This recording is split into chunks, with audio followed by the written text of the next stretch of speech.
Hi, I'm Rob, and in this Gems of War video I'll be showing you a bounty team you can use for this bounty event. Now this is a fairly basic event. In this one you just do all these fights in order. You get more points as you go along, but you get more points the more bounty troops you have in your game. And more importantly, you have the bounty captain here. This changes every single time we get a bounty event. This is the bounty captain. You put that in your team, and if you have that first trait, you gain 2 to 6 times to your bounty score, which is the same as any bounty troop, but this is the bounty captain, so you get double that amount. So really important you have this troop in your team to get the most out of the scoring system. So let's grab these 2 tiers. Grab tier 1, that gets you to the potion of enchantment, so all the troops start enchanted at the start of each and every battle. Really cool. And then we'll grab ourselves the tier 2, which gives us our new troop, Erskine. Destroys 8 gems. That is a set amount that can't change even if you have a billion magic. Then deal a magic based damage to an enemy. So yeah, it may come in handy now and again, but yeah, we'll get this upgraded anyway.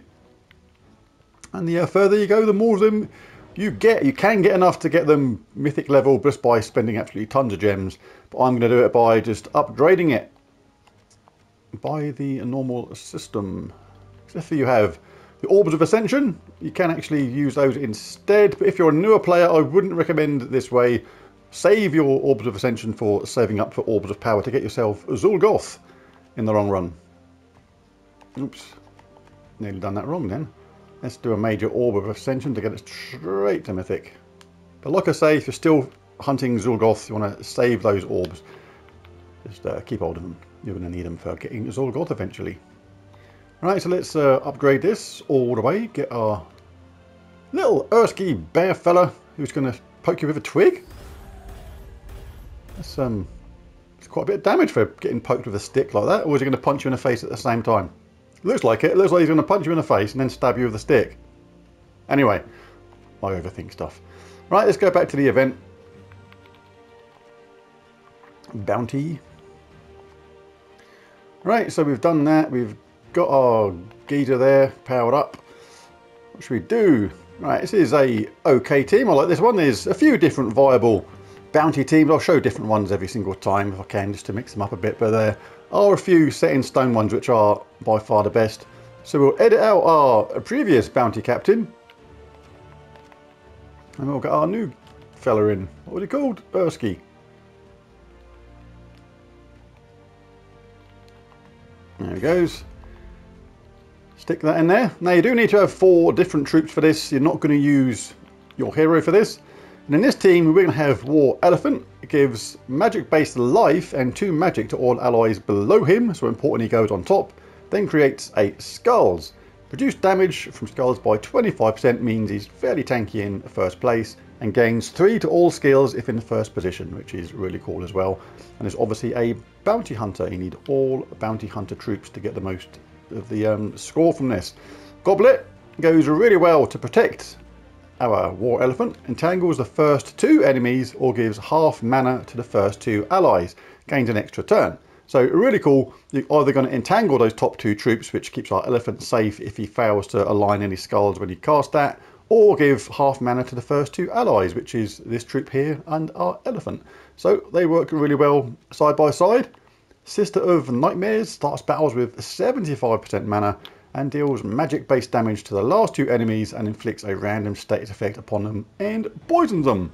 And Erskine can chip in by bashing them with his paws, stick, punch in the face, whatever he does. So yeah, really cool. Right, I haven't had a look at the banner for this yet. What we got? We use green, brown, blue, purple. Use blue and green the most. Don't use yellow. Let's take a look at that first. Actually, let's do it the other way around. Let's look at that first and look at anything that's yellow or red at the bottom. That's not too bad. Our War Elephant is important to get charged up quickly. Not too worried about Erskine. Let's just check out the other options.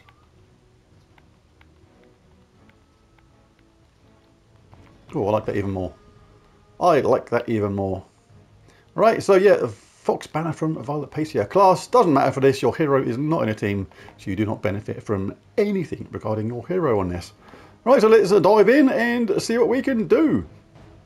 That's what you want, bounty points times 30. If it doesn't say times 30, you're not doing something right. It either means you haven't got the trait, the first trait on your bounty troop, or you're not using the bounty captain, or something like that. So yeah, let's dive in and show you how this team works. An ugly ogre is first on the hit list. If you get this charged up straight away, you're going to do immediate damage. You can just go bish bash, 2 of them gone straight away. Let's see if we can align some skulls. We didn't. In fact, yeah, so that's why it's always good to try and cast this first. If you get the entangle, we'd have been safe from them skull hits. So important. Get out of it, sunshine. Didn't align skulls, but we're safe from that skull bash.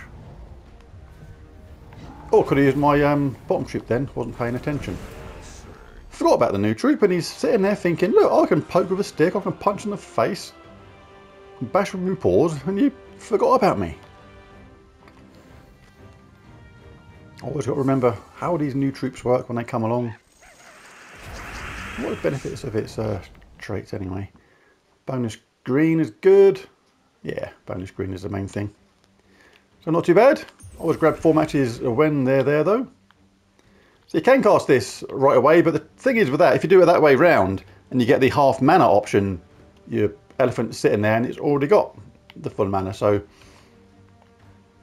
can cast it early doors, see if you get a... So we've been a bit unlucky so far on that side of things. Our revenge will be bad. See if we get half mana for the elephant, and we did. Doesn't matter though. So I nearly forgot about our teddy bear thing at the bottom. We've got to remember he's there.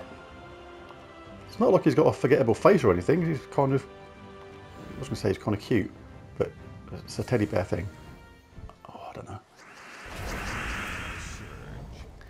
Right, anyway, so we'll take this skull of wallop while it's there. We'll grab that anyway. Give that another wallop because Sister of Nightmares is about to finish off.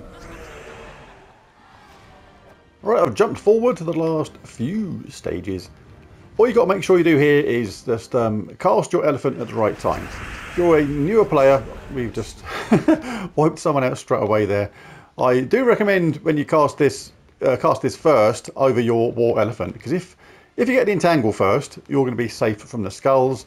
And if the other thing happens, like say, for example, your elephant is ready to cast, but you get that second option of give half mana to the first 2 allies, I mean, yeah, you've wasted that half mana on the elephant, but this troop has got half its mana straight away as well. So it can be ready to cast absolutely straight away again, really, really quickly. So that's definitely a better way to go about it if you're a newer player. Let's give him a wallop. But now, if you're a newer player, it would be a dangerous cast with a war elephant because there's not a lot of skulls on the board. There's only a slim chance of getting any sort of match with that. I would cast this first. If you get the entangle, you can then cast your elephant, knowing that if he misses, you are safe from those skull hits, and you can just go about your elephant trampling days, just trampling people and bashing them up in safety. There you go. We're nearly there now.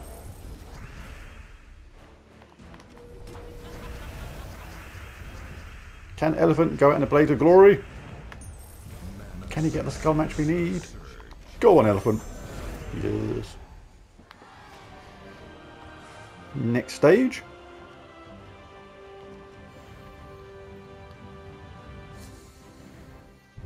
Two more to go to get to level 20. Well, now it's slightly risky. There's not that many skulls there, but you do obviously get a life boost at the same time based on your magic. So if he does miss, we'll take a skull hit back. Not only do you get that 25% damage reduction from skulls, but you've gained life in the meantime. So you're making yourself more tanky at the same time. We'll take this one good, it's there. See, Elephant is charged again, but I'm going to cast this first. If we get the entangle, really, really good. Totally safe when we cast this. If he misses, well then, that would have been 2 hits we took in return there, but not going to happen because they were entangled.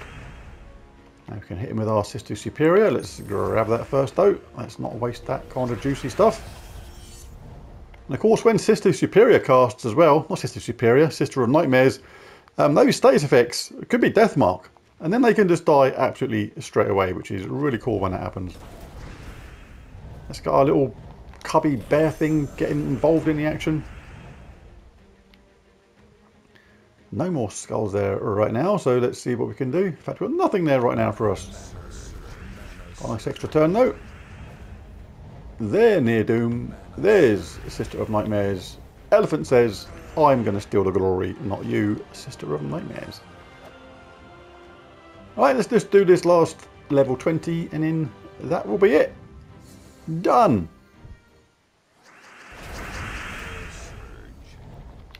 Elephant is ready.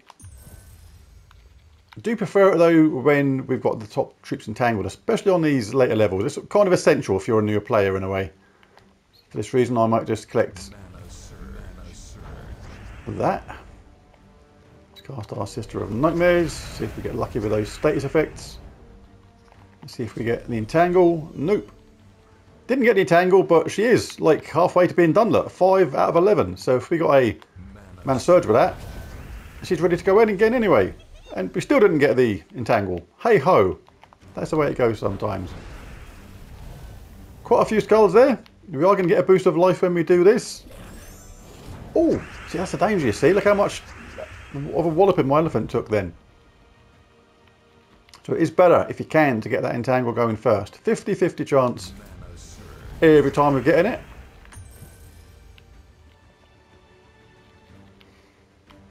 This game is slowed down ever so slightly because of War Elephant's failure to get involved with heavy skull bashage.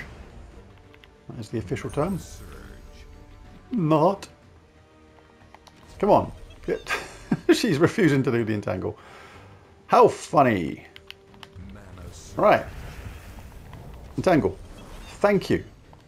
Now we can cast our elephant in safety. And he misses anyway. See, he would have been dead if it wasn't for that. What a crazy elephant. Everyone's in a funny mood today. Get your elephant charged up quickly while the enemies are still entangled, and he still managed to miss. Does usually do a bit better than that, but hey, it's always good to show these teams when they're not running at full capacity at the same time.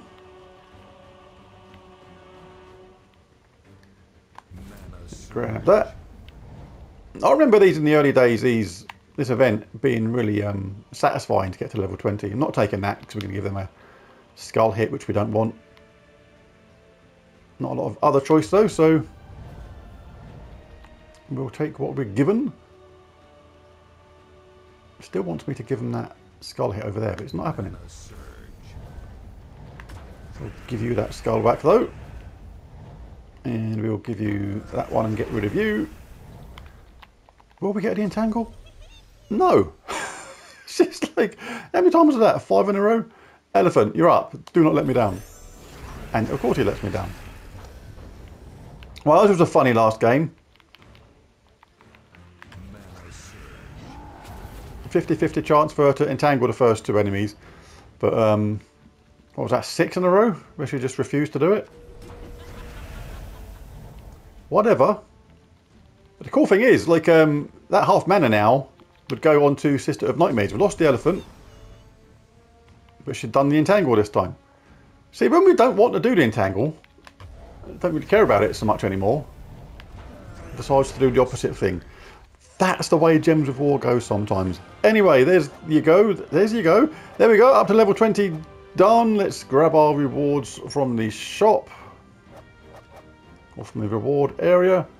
See what stuff we get. Chuck in our bag. Growth, clans, growth. That will do. And there you go. Once you've done this, you can keep on using extra sigils. The more times if you found level 20 easy, for example, you can keep on doing level 20 and then just unlocking more and more rewards. So there's the video. If you found it useful, helpful, any of that kind of stuff, be really cool if you bash that like and subscribe button. It really does help. But most of all, thanks for watching, and I'll catch you again next time. Bye for now.